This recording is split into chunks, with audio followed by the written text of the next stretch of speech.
আমি না তোমার কাছে এখানে আমার অ্যানালিসিস শুনতে আসিনি। তাহলে এক্স্যাক্টলি কি করতে এসেছো? হুমকি দিতে এসেছো?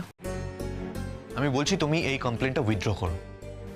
না শবনম, আমি কিন্তু আমার জন্য বলছি না, আমি কিন্তু যশের পরিবারের কথা ভেবে বলছি। কি বলো তো, আমি যশের বাড়ির লোকদের যতদূর চিনি তারা কিন্তু খুশি হবেন। তারা যদি জানতে পারে যে কে আমাকে খুন করার চেষ্টা করেছিল, আর তার জন্য যদি তাদের বাড়িতে 100 বার পুলিশ আসে না, তাদের কোনো অসুবিধা হবে না। এক্সকিউজ মি, কি বললে? তুমি আমার বাড়ির লোককে আমার থেকে বেশি চিনে গেছো। চিনি তো, চেনার চেষ্টা করেছি তাই চিনেছি, আর আমার চোখ আছে সেটা আমি সৎ ব্যবহার করি। আমি তোমার মতো অন্ধ হয়ে ঘুরে বেড়াই না। একটা কথা আমি তোমাকে পরিষ্কার বলে দিচ্ছি শবনম, আমাদের সাথে গন্ডগোল করে আমাদের এগেইনস্টে কমপ্লেন করে এই হসপিটালে বেশি দিন চাকরি করতে পারবে না। কিন্তু থ্রেট করছো তুমি আমাকে? থ্রেট? আর আমাদের কথাটা না বলো না। হ্যাঁ, যদি গৌরবে বহু বচন হয় তাহলে ব্যাপারটা আলাদা, কিন্তু কি বলো তো, আমি তো তোমাকে জড়াইনি, আমি রোহিণী চৌধুরীকে জড়িয়েছি। সেখানেই তো আমার প্রশ্ন, কেন জড়িয়েছো? কেন? বেসটা কি? বেড়াতে তুমি গেছো যশের সঙ্গে, নামটা জড়াচ্ছ আমার, অদ্ভুত। কি বলো তো রোহিণীদি, কারো যদি ক্ষতি করার থাকে না, সবসময় যে তার সামনে এসে ক্ষতি করতে হবে তার কোনো মানে নেই। আড়ালে থেকেও কিন্তু ক্ষতি করা যায়। প্রমাণ করতে পারবে? পারবে তো প্রমাণ করতে, পারবে না কিন্তু, কারণ এই কাজটা আমি করিনি। আর যখন প্রমাণ করতে পারবে না তখন কি করবে শবনম? আমাদের সামনে দাঁড়াতে পারবে তো? দাঁড়াবো না। যদি প্রমাণ করতে না পারি তোমাদের সামনে এসে দাঁড়াবো না। অন্যায়ের বোঝা মাথার ওপর নিয়ে তোমাদেরকে মুক্তি দিয়ে আমি চলে যাব। আমাকে কোনো বাঁধনে বেঁধে রাখার সাধ্য তোমার নেই শবনম। জানি তো, জানি যশ, তোমাকে কোনো বাঁধনে বেঁধে রাখার সাধ্য আমার নেই, তাই তো আমার বাঁধনে তুমি বাঁধা থাকোনি। কিন্তু কি বলো তো, সারা জীবন তুমি অন্য কথা বলে এসেছো। আরে আমি কি বলে এসেছি কি বলিনি সেসব নিয়ে এখানে কথা হচ্ছে না। হ্যাঁ, সেসব নিয়ে কথা হলে তুমি আমার সামনে এসে দাঁড়াতেও পারতে না। আর কি বলো তো, সেসব নিয়ে কথা বলতে না আমারও বড্ড রুচিতে বাচ্চা, আমারও ইচ্ছা করছে না এইসব নিয়ে কথা বলতে। তবে তোমাদের আমি একটা আলটিমেটাম দিয়ে দিচ্ছি, ভবিষ্যতে আমার চেম্বারে উইদাউট মাই পারমিশন তোমরা কেউ আসবে না। আসবো, 100 বার আসবো, প্রয়োজন হলে আসতে হবে। দেখি তুমি কি করতে পারো। অনেক কিছু করতে পারি যশ, অনেক কিছু করতে পারি। আমি তোমাদের নামে কমপ্লেন করতে পারি, হায়ার অথরিটিকে জানাতে পারি। আর কি বলো তো, অন্য কারোর ক্ষেত্রে হলে তোমরা ঠিক যা যা সাজেশন দিতে আমি সেই সব করতে পারি। স্যার, শবনম যদি সম্পূর্ণ ভুল বুঝে এটা করে থাকে তাহলে সেটা সম্পূর্ণ শবনমের ব্যাপার, এটাতে তো আমার কোনো ভূমিকা নেই স্যার। এই এফআইআর এর ভিত্তিতে আপনারা আমাকে আপনাদের কাস্টডিতে নিয়ে নিন স্যার। দেখুন, আমি এত কথা বলতে পারবো না, আমি তো প্রশাসনের ওপরে যেতে পারবো না, আইনের ঊর্ধ্বে গিয়েও আমি কিছু করতে পারবো না। কিন্তু একটা কথা আপনাকে মনে রাখতে হবে স্যার, যা হচ্ছে আমার সঙ্গে এখন যা ঘটছে সবটা অন্যায় হচ্ছে স্যার, অবিচার হচ্ছে। একদিন ঠিক প্রমাণ হবে স্যার যে আমি কোনো অন্যায় করিনি, আর সেই প্রমাণ করার জন্য যদি এখন আমাকে জেলে যেতে হয়, আমি জেলে যেতে রাজি স্যার। মিস্টার মন্ডল, এক্ষুনি অ্যারেস্ট করবো নাকি? এক্ষুনি?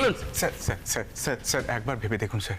স্যার, আমি একজন ডাক্তার, আমার একটা রেপুটেশন আছে, অনেক পেশেন্ট আমার উপর নির্ভর করে স্যার। আমার জীবনে যদি এরকম একটা ঘটনা ঘটে যায় তাহলে অনেক ড্যামেজ হয়ে যাবে স্যার। আমি আর এই জীবনে নতুন করে কিচ্ছু শুরু করতে পারবো না স্যার। দেখুন, আপনার তো এই কথাগুলো কাজগুলো করার আগে ভাবা উচিত ছিল নাকি?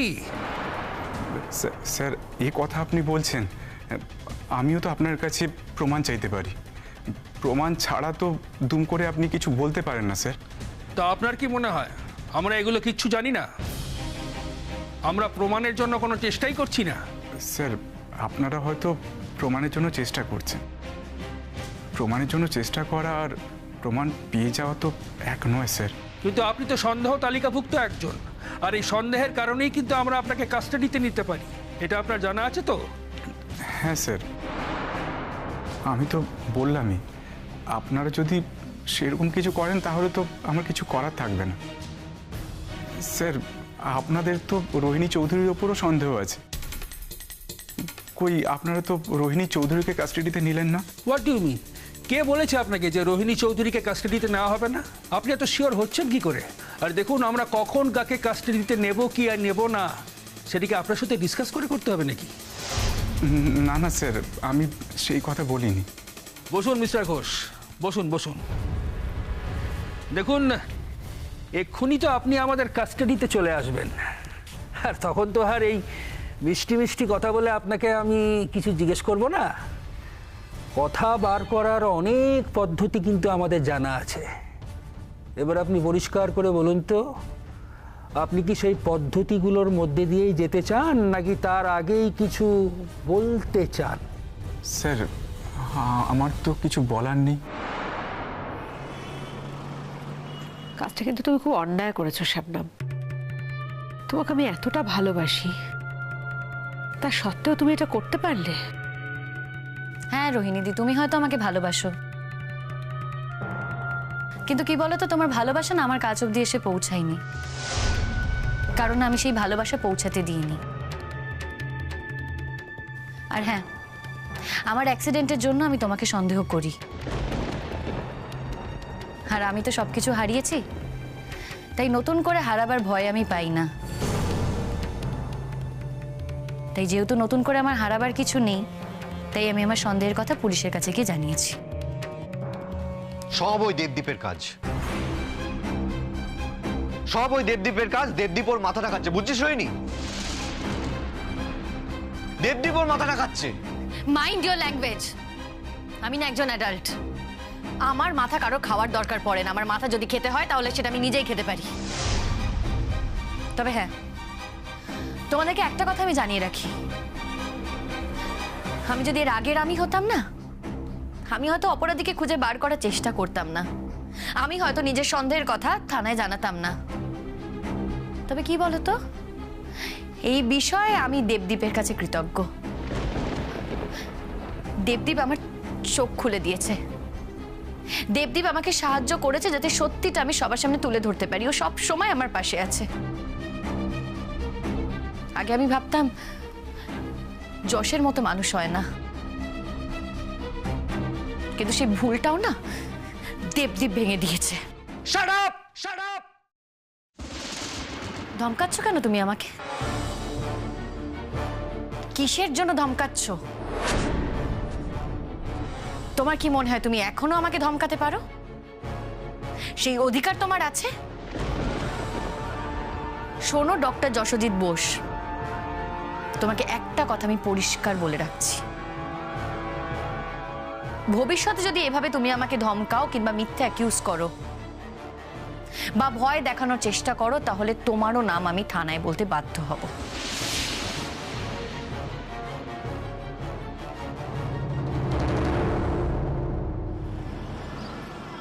এবার বলুন তো, শ্যামল দাস কে? বিশ্বাস করুন স্যার, আমি সত্যি বলছি যে শ্যামল দাস নামে আমি কাউকে চিনি না। কি আশ্চর্য ব্যাপার! আপনি তো বারবার শ্যামল দাসকে ফোন করেছেন, এবং সেই সময়ই ফোন করেছেন ঠিক যখন শবনমের অ্যাক্সিডেন্টটা হতে চলেছে। এরপরও আপনি বলবেন যে আপনি শ্যামল দাস বলে কাউকে চেনেন না? দেখলে হয়তো চিনতে পারবো, হয়তো শ্যামল দাস আমার কোনো পেশেন্ট হবে হয়তো। I see. তাহলে সোজা আঙুলে ঘিটা উঠবে না, তাই তো? আঙুলটা আমাকে বেঁকাতেই হবে। আপনি সোজাভাবে কথাটা কিছুতেই স্বীকার করবেন না। এখন তাহলে আমাকে বাধ্য হয়ে স্বীকার করতে হবে স্যার। এখন যদি আপনি আমাকে আন্ডার প্রেসার জোর করিয়ে বলিয়ে নেন। Shut up! কে আপনাকে আন্ডার প্রেসার কথা বলাচ্ছে? হ্যাঁ, এত ধানাই পানাই করছেন কেন আপনি? আপনি একজন ডাক্তার, আপনার উচিত লোককে বাঁচানো, আর সেখানে আপনি মানুষকে মারার ফন্দি করছেন, আর তাও বড় বড় কথা বলে যাচ্ছেন।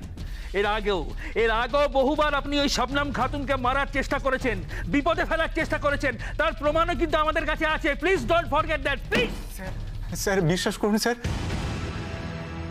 আপনাকে কি বিশ্বাস করা যায় বলে মনে হয় আপনার? কিন্তু স্যার আপনি বিশ্বাস করুন, আমি কোনো অন্যায় করিনি, আমি আমি আমি কোনো অপরাধ করিনি স্যার। আপনি আমার কথাটা একটু একটু বোঝার চেষ্টা করুন স্যার। বিশ্বাস করুন, আমাকে ফাঁসানো হচ্ছে। কে ফাঁসাচ্ছে? রোহিণী চৌধুরী আমায় ফাঁসাচ্ছে। Fantastic, fantastic. এই আপনি বলছিলেন যে রোহিণী চৌধুরী আপনার প্রাণের বন্ধু, তার জীবন যাতে সুখের হয় তার জন্য আপনি যা খুশি করতে পারেন, আর এখন আপনি রোহিণী চৌধুরীর নামেই দোষ দিয়ে নিজে পালাতে চাইছেন, হ্যাঁ? ওয়ান্ডারফুল। আমি পালিয়ে বাঁচতে চাইছি না স্যার। আমি তো কোনো অন্যায় করিনি। যা করেছে রোহিণী প্ল্যান করেছে, আর সেই প্ল্যান থেকে বাঁচবার জন্যই ও আমার নামে দোষ চাপিয়েছে।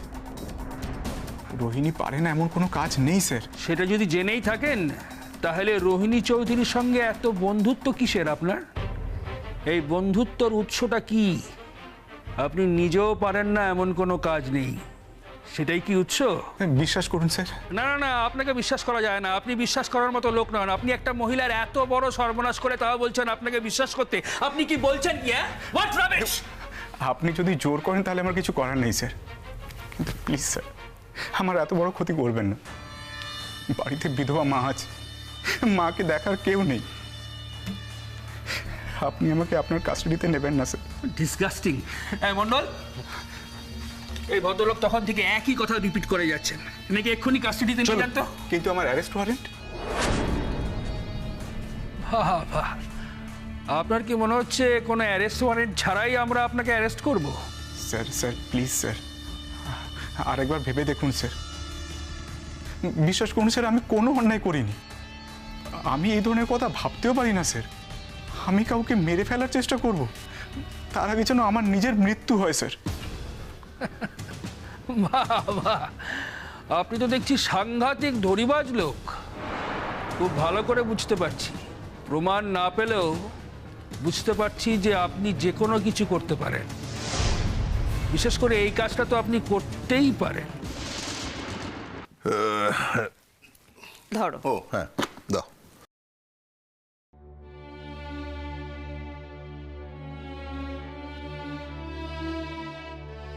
আমার ছেলে কিন্তু তোমার হয়ে একটা বিরাট লড়াই করার জন্যই রয়ে গেল। অপরাজিতা, বলছিলাম কি, আচ্ছা আমরা কি এখনো আশা করতে পারি না যে ব্যাপারটা ভেঙে গেছে সেটা আবার নতুন করে জোড়া লাগাতে পারি কিনা? আন্টি, আমি এখনো মন থেকে কিছু ঠিক করতে পারিনি। যেদিন ঠিক করবো আমি নিশ্চয়ই আপনাদের জানাবো। কি বলছো তুমি? অপরাধী যা ধরা পড়বে? দেখো, যারা মানুষ খুন করার মতো জঘন্য অপরাধ করতে পারে তারা যে কত সাংঘাতিক সে বিষয়ে তো কোনো সন্দেহ নেই। আমার না খুব ভয় করছে, জানো, ভয় করছে তোমাদের কথা ভেবে। তুমি জড়িয়ে আছো, বাবু জড়িয়ে আছে। আন্টি, আমি কিন্তু ওকে বারণ করেছিলাম, ও আমার কোনো কথাই শোনেনি। আমি বুঝতে পারছি আন্টি, আমার নিজেরও সত্যি খুব খারাপ লাগছে। আর সত্যি কথা বলতে কি, এটা আমার একার লড়াই। আমি চাই না অন্য কেউ এই লড়াইতে জড়াক। কি হয়েছে?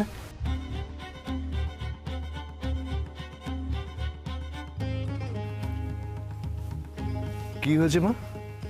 হ্যাঁ, আমি ওকে বলছিলাম যে যারা মানুষ খুন করার মতো কাজ করতে পারে তারা তো যে সে লোক নয়, তারা তো সাংঘাতিক লোক। না না, এটা কিন্তু তুমি ঠিক বলনি। দেখো, তোমার ছেলের জন্য খারাপ লাগছে সেটা ঠিকই আছে, কিন্তু ও তোমার মেয়ে নয় বলেই বা তুমি ওকে জন্ম দাওনি বলে ও লড়াইটাকে কি তুমি একা ওকে লড়তে বলছো? তুমি ওকে এই কথা বলেছো নাকি?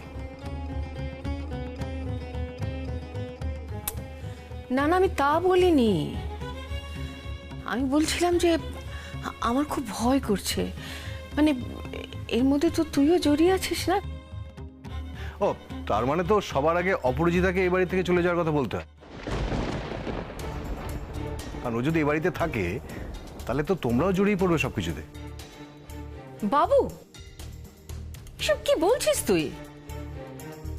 মানে যা বলছি ঠিকই বলছি মা, মানে তোমার ব্যাক অফ দ্য মাইন্ড তো এটাই ছিল। ছি ছি ছি বাবু, তুই কি বলছিসটা কি? দেখ, আমি অপরাজিতাকে খুব ভালোবাসি। আমি যদি ওকে ভালোই না বাসতাম তাহলে ওকে আমি এত যত্ন আত্তি করতে পারতাম? ইনফ্যাক্ট আমি তো কিছুক্ষণ আগেই বলছিলাম যে কাজটা বাকি আছে সেটা কি আমরা এখন সেরে ফেলতে পারি না? দুটো কথা একসঙ্গে যায় না মা। দেখো, তোমার আগের কথাটা আর পরের কথাটার মধ্যে কিন্তু কোনো মিল নেই। কেন তুমি বারবার ওকে একই কথা বলছো? এই কথাকে আমি তোমাকে বলতে বলেছি?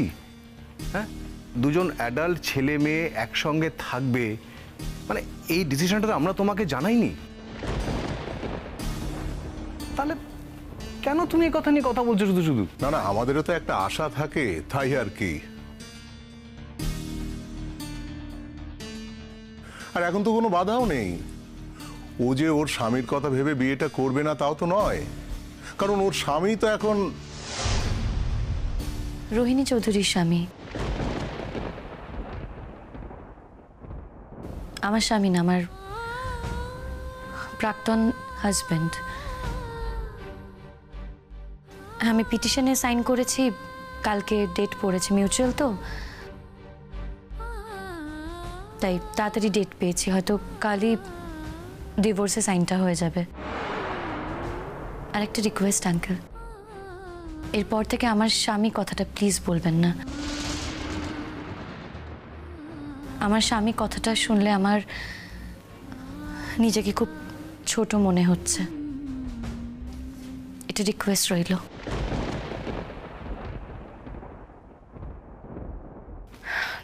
যশ, এ মেয়ের অসাধ্য কিন্তু কিছুই নয়। দেখো নিজের জীবনটা কি সুন্দর গুছিয়ে নিচ্ছে, তোমার আর রোহিণীর জীবনটা মাঝখান থেকে ও ধ্বংস করতে চাইছে। ছি! না না আন্টি, ও যশকে কিচ্ছু করবে না। ও যশের এগেনস্টে কিছু নেই, ওর সব কিছু আমার এগেনস্টে। ওর যা কিছু আছে সবটাই আমার এগেনস্টে। তুমি জানো স্বপ্নদীপের এগেনস্টে এফআইআর করেছিল, স্বপ্নদীপকে পুলিশ অ্যারেস্ট করেছে। এবার আমার ভয় করছে যে এবার আমাকেও পুলিশ অ্যারেস্ট করবে। যশ, তুমি কালই রোহিণীর জন্য বেলের অ্যাপ্লাই করো, আমি বলে দিলাম। কেন যে কোনো মুহূর্তে কিন্তু রোহিণীকে ভাসিয়ে দেবে।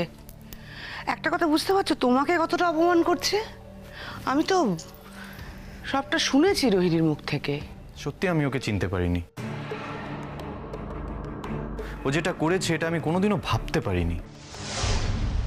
আমি যখন প্রথম থেকে বলতাম তখন তো বুঝতে চাওনি, আজকে বুঝতে পেরেছো তো?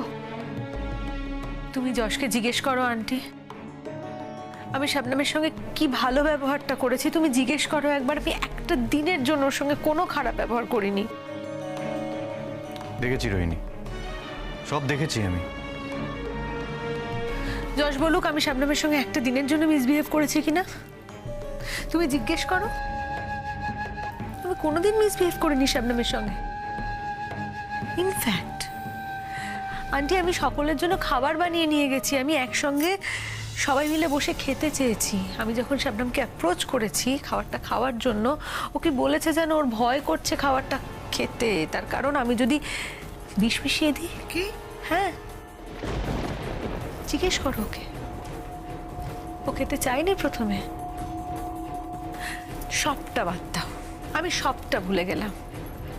এই যে শবনম এতবার বলে যে ও যশকে ভালোবাসতো, যশকে ভালোবাসতো, আদৌ কি ও সত্যি যশকে ভালোবাসতো? যদি যশকেও ভালোই বাসতো তাহলে এই স্মৃতি হারিয়ে যাওয়ার নাটক করেও দেবদীপের বাড়িতে কি করে চলে গেল জানি না। আমার কি মনে হয় জানো তো আন্টি, দেবদীপকে প্রথমবার চোখের দেখা দেখেই শবনমের ভালো লেগে গেছিল,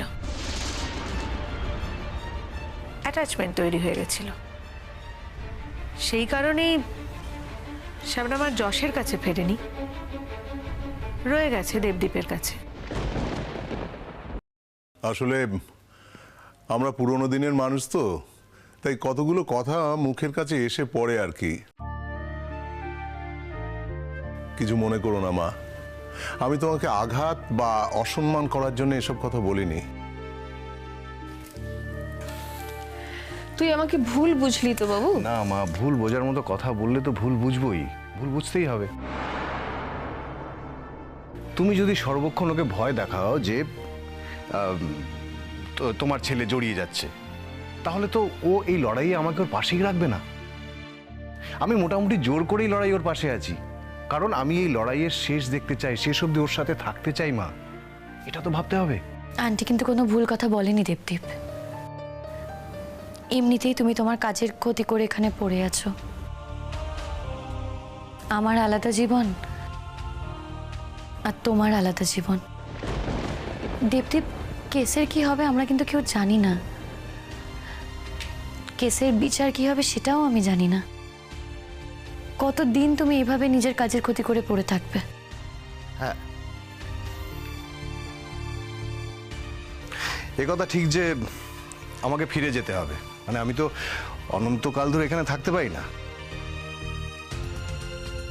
কিন্তু দেখো, আমি একটা জিনিস চাই যে এই বিচারটা যাতে ন্যায় বিচার হয়, তাই না? আর ন্যায় বিচার পাওয়ার জন্যে যে লড়াইটা দরকার, সেই লড়াই করার মতো মানসিকতা তোমার মধ্যে এখন নেই। তুমি একা পারবে না। তুমি চাইলেও তুমি লড়াইটা করতে পারো, কিন্তু যারা বাধা দেওয়ার চেষ্টা করছে না, তারা কিন্তু বাধার সৃষ্টি করবে। যতটা সম্ভব বাধা সৃষ্টি করবে যাতে এই কেসটা কোর্ট অবধি না পৌঁছায়, কেসটা যাতে না এগোয়।